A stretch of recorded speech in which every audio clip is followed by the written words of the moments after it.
Ganda nito pagka natanggal na ito mga kawayan. Kitang kita na yung ano niyan. Talagang lalabas na yung ganda ng bahay. So ayan, good morning po. Ayan, nag-aakot na kami ngayong araw.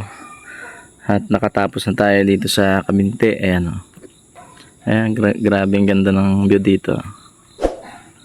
So ayan, mga bintana 798 series. Taka may yan, yung malaking fix na ginawa namin dun. So ayan, check natin. Ito, naghahakot na kami mga tira namin. So ayan, ito, laki nito.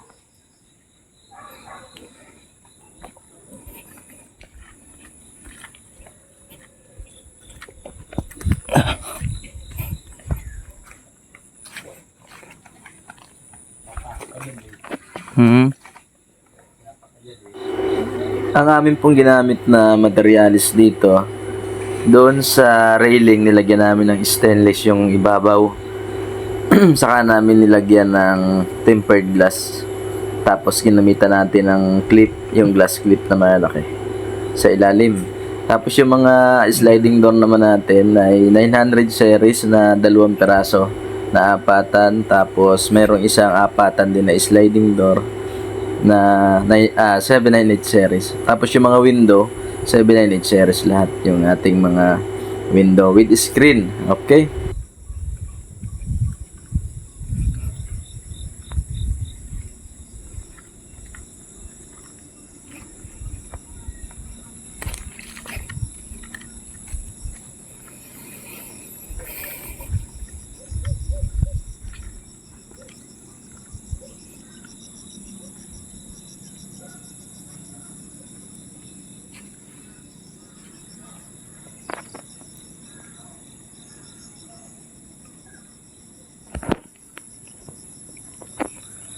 So ayan guys, so ayan yung ginawa namin sa taas. Yan, may railing din na kinabit tayo dyan. Tapos yung sa sliding nya 900 series yung nilagay. Tsaka dun sa kabila meron ding railing tempered na ano yan, na glass. Ayan o. So ayan, dito yan sa Kabinte po.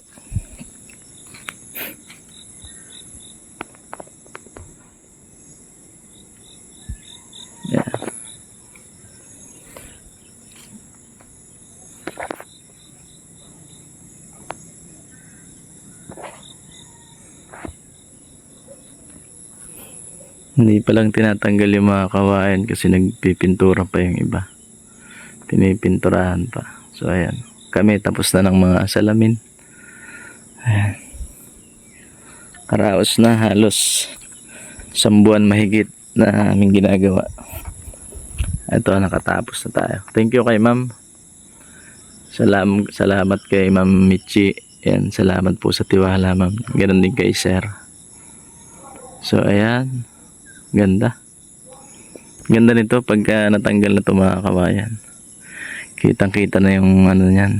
Talagang lalabas na yung ganda ng bahay. Lalo't kumpleto na yung salamin niya. So ayan, thank you po.